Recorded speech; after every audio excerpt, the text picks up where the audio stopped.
Bab 1082 A. Bab 1082. Pintu kamar tertutup pelan setelah Alfian masuk membawa baby Binar. Suara langkahnya perlahan menghilang, disusul gumaman lembut yang terdengar samar dari balik pintu. Di ruang keluarga, suasana berubah jauh lebih tenang.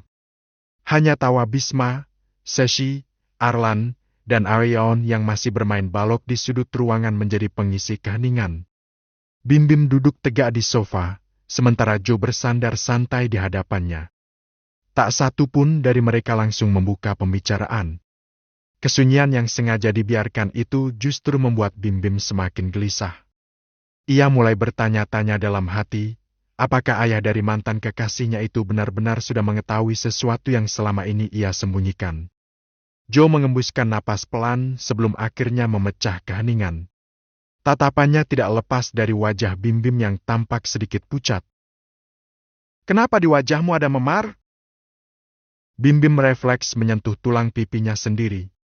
Matanya membulat karena terkejut. Ia benar-benar tak menyangka Joe masih bisa melihat bekas lebam yang sudah ia tutupi dengan concealer milik Kak Aisyah saat berada di apartemen kakaknya. "Masih kelihatan ya, Om?" tanyanya sambil tersenyum canggung. "Padahal sudah aku tutupi. Tipis memang, tapi aku masih bisa melihatnya. Jadi, sebenarnya apa yang terjadi?" Bim Bim menghela napas pelan, berusaha untuk mempertahankan sikap tenangnya. "Semalam aku hampir kena begal, Om. Mereka tiba-tiba menghadang di jalan. Untung Kak Brian sama Bang Arvin datang tepat waktu. Begitu mereka muncul, para pelaku langsung kabur. Kalau enggak, aku pasti habis dirampok." Joe mengangguk pelan, tetapi sorot matanya tidak berubah sedikit pun. "Dirampok? Kamu yakin itu memang perampok biasa?"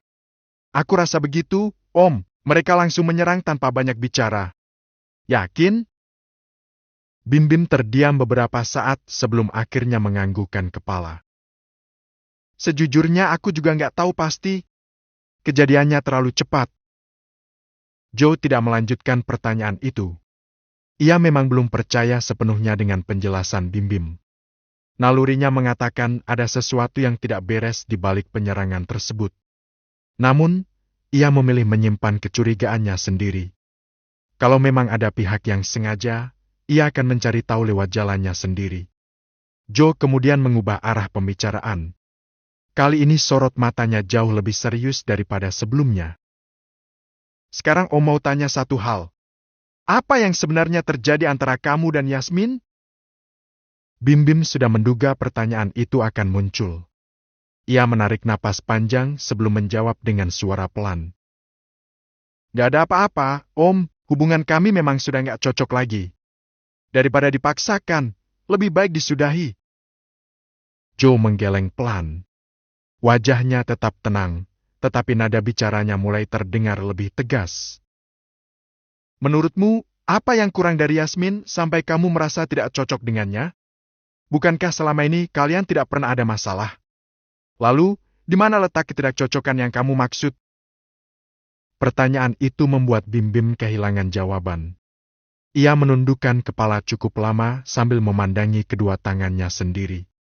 Berkali-kali ia mencoba menyusun kalimat, tetapi tidak satu pun berhasil keluar dari bibirnya. Karena jauh di dalam hatinya, Yasmin adalah sosok paling sempurna. Bahkan, ia tidak memiliki kekurangan yang pantas dijadikan alasan untuk berpisah. Melihat reaksi itu, Joe semakin yakin dengan dugaannya. "Kamu tidak perlu mencari alasan lain lagi. Aku sudah tahu kalau kamu sengaja menjauh dari Yasmin untuk melindunginya. Bukankah begitu?" Kepala Bim Bim langsung terangkat. Wajahnya berubah kaget karena merasa semua yang ia lakukan selama ini sudah tersimpan rapat. Nyatanya, semua bisa terbaca oleh insting tajam seorang Jason Alexander. "Om, soal itu. Tidak usah membuat alasan lain.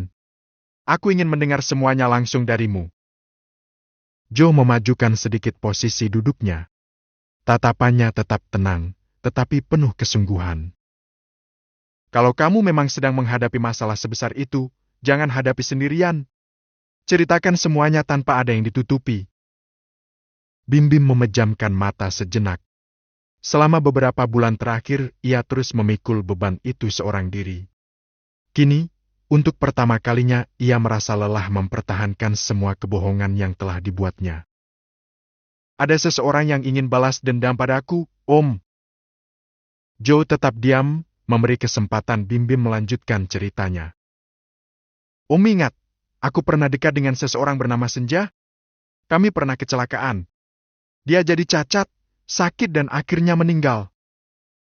Suara Bim Bim terdengar semakin pelan. Kenangan itu masih terasa berat meski sudah berlalu cukup lama. Kakaknya Senja nggak pernah menganggap itu sebagai kecelakaan. Dia yakin aku harus membayar semuanya. Sejak saat itu dia terus mengincarku dan mulai menyerang orang-orang yang ada di sekitarku.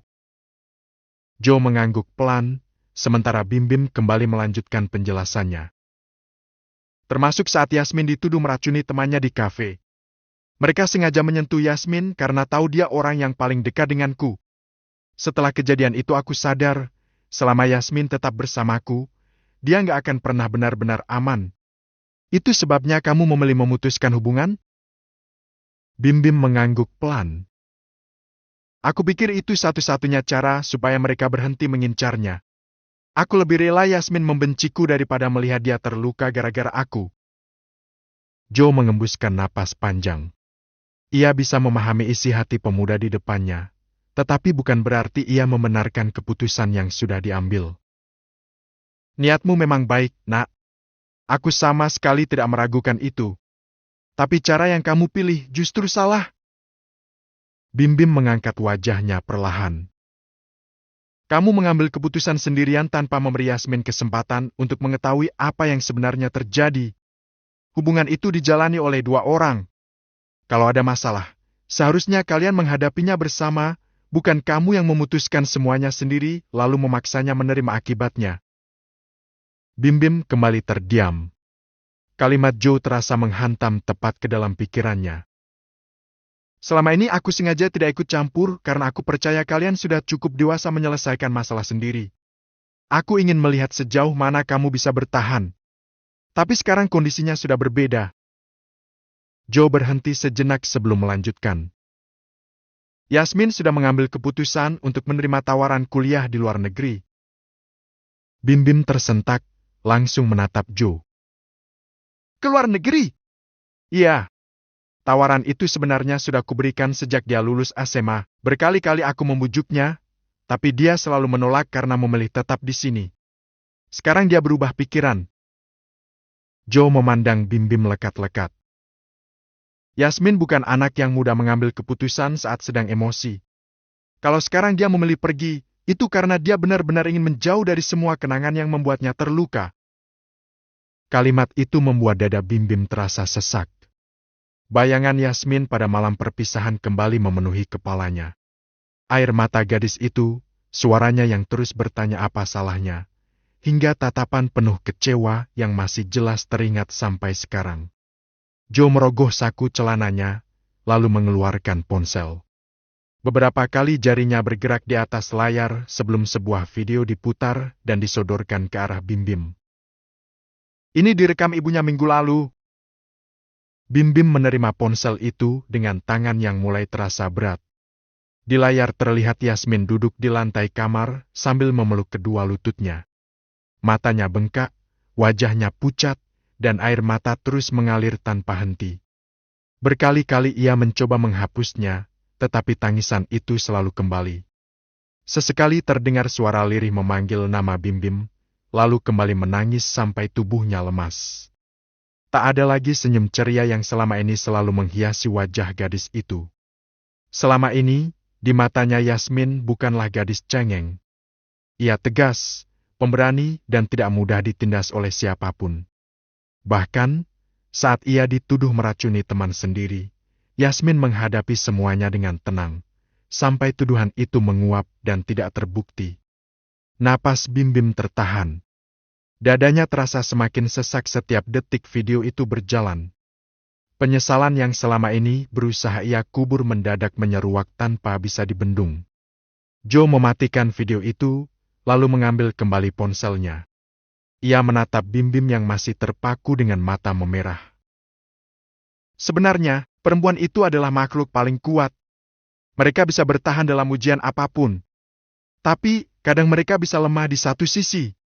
Misalnya, ditinggalkan sendirian tanpa pernah tahu alasan kenapa hubungan itu harus berakhir. Bim-Bim menundukkan kepalanya dalam-dalam. Untuk pertama kalinya, ia mulai menyadari bahwa pengorbanan yang selama ini ia lakukan justru menjadi luka paling dalam bagi orang yang ingin ia lindungi.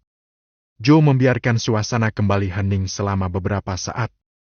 Setelah itu, ia menatap Bim-Bim dengan sorot mata yang tenang, lalu bertanya pelan. "Sekarang katakan padaku, apakah menurutmu keputusanmu masih benar?" Bim-Bim terdiam. Ingin rasanya ia berlari menyusul Yasmin, meminta maaf dan memeluknya.